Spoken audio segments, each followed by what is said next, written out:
ಸನ್ಮಾನ್ಯ ಸಭಾಧ್ಯಕ್ಷರೇ, ಮಾನ್ಯ ರಾಜ್ಯಪಾಲರು ಉಭಯ ಸದನಗಳ ಸದಸ್ಯರುಗಳನ್ನು ಉದ್ದೇಶಿಸಿ ಮಾಡಿದ ಭಾಷಣದ ಪ್ರತಿಯನ್ನು ಸಭೆಯ ಮುಂದೆ ಮಂಡಿಸುತ್ತಿದ್ದೇನೆ. ಮಂಡಿಸಲಾಗಿದೆ. ಸಂತಾಪ ಸೂಚನೆ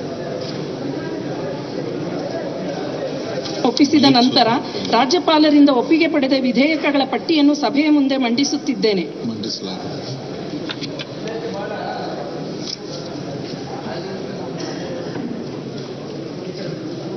ಸಂತಾಪ ಸೂಚನೆ.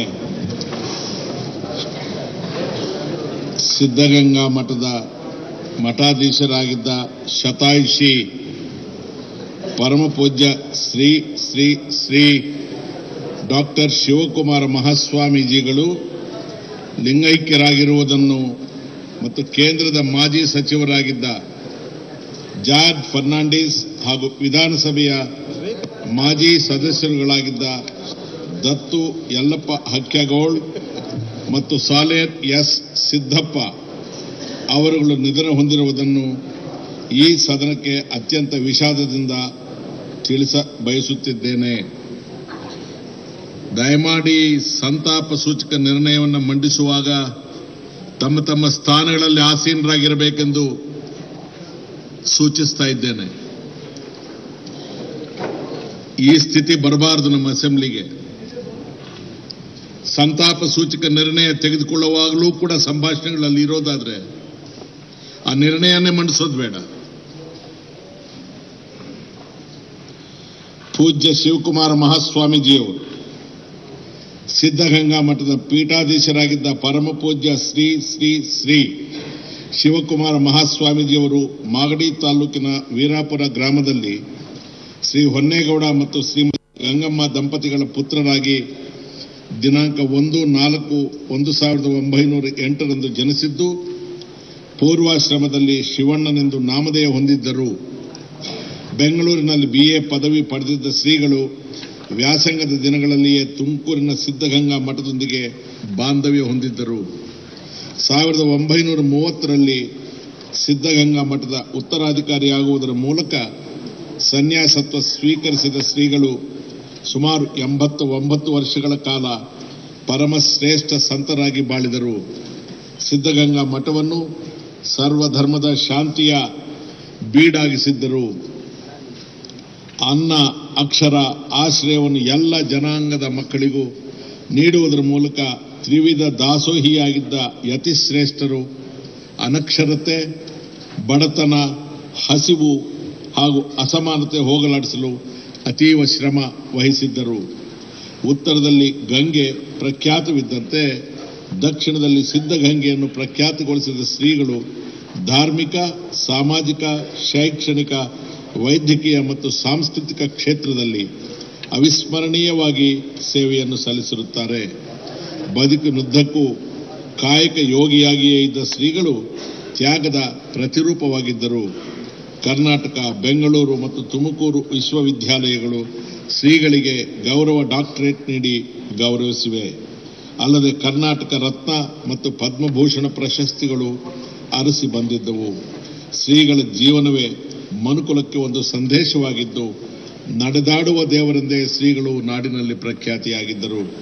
ಡಾಕ್ಟರ್ ಶಿವಕುಮಾರ ಮಹಾಸ್ವಾಮೀಜಿಯವರು ದಿನಾಂಕ 21/1/2019 ಲಿಂಗೈಕ್ಯರಾಗಿರುತ್ತಾರೆ. ಜಾರ್ಜ್ ಫರ್ನಾಂಡಿಸ್.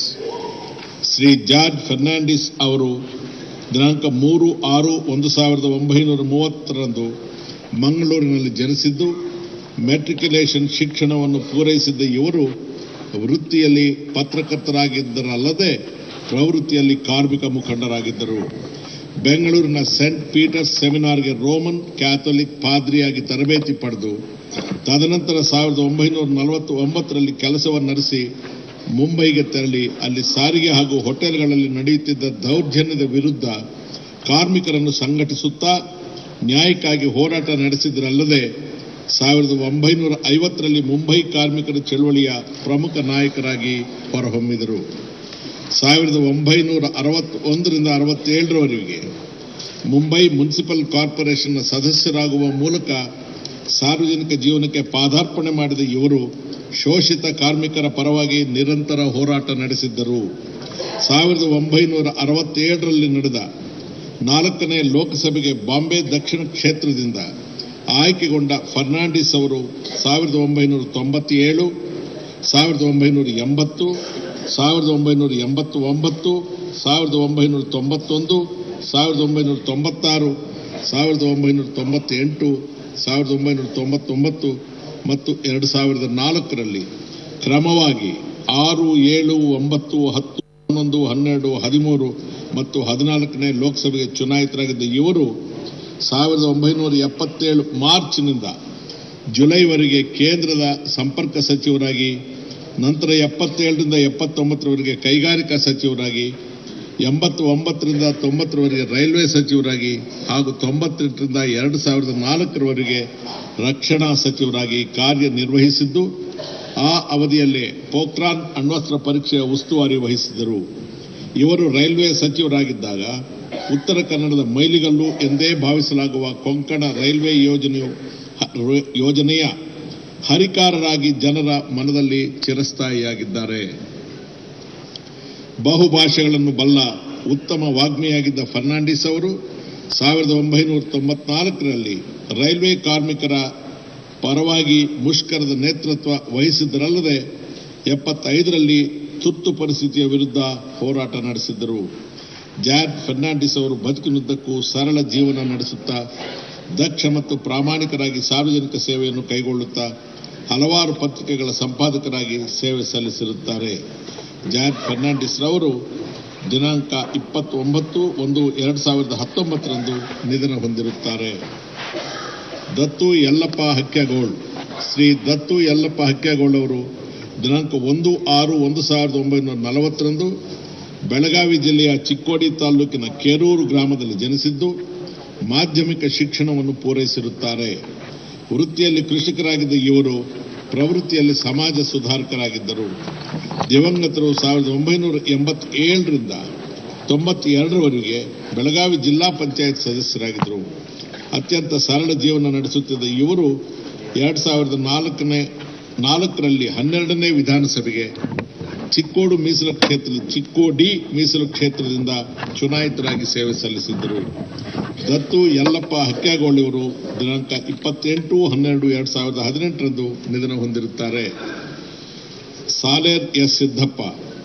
ಶ್ರೀ ಸಾಲೇರ ಎಸ್ ಸಿದ್ದಪ್ಪ ಇವರು ಭದ್ರಾವತಿ ತಾಲೂಕಿನ ಬಾಳೆಮೂರ್ನಹಳ್ಳಿಯಲ್ಲಿ ದಿನಾಂಕ 16/1/1939ರಂದು ಜನಿಸಿದ್ದು ಕಾನೂನು ಪದವೀಧರರಾಗಿದ್ದರು. ವೃತ್ತಿಯಲ್ಲಿ ಕೃಷಿಕರಾಗಿದ್ದ ಇವರು ಪ್ರವೃತ್ತಿಯಲ್ಲಿ ನ್ಯಾಯವಾದಿಯಾಗಿದ್ದರು.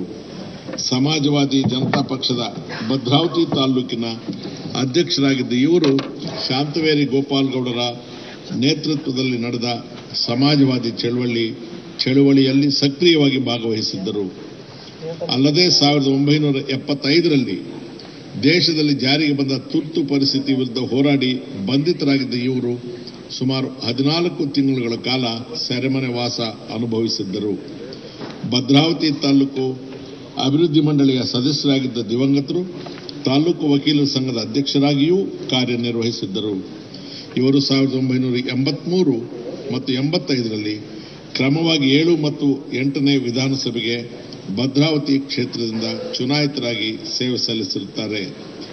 ಸಾಲೇರ್ ಎಸ್ ಸಿದ್ದಪ್ಪ ಅವರು ದಿನಾಂಕ 29/1/2019ರಂದು ನಿಧನ ಹೊಂದಿರುತ್ತಾರೆ. ಈಗ ಸದನ ಈ ನಿರ್ಣಯವನ್ನು ಕೈಗೆತ್ತಿಕೊಳ್ಳಬೇಕು. ಮಾನ್ಯ ಸಭಾನಾಯಕರು ಮೊದಲಿಗೆ ಎಲ್ಲ ದಿವಂಗತರ ಕುರಿತು ತಮ್ಮ ಸಂತಾಪವನ್ನು ವ್ಯಕ್ತಪಡಿಸಿ ಸಭೆಯನ್ನು ಉದ್ದೇಶಿಸಿ ಮಾತನಾಡಬೇಕು ಎಂದು ಸೂಚಿಸುತ್ತೇನೆ.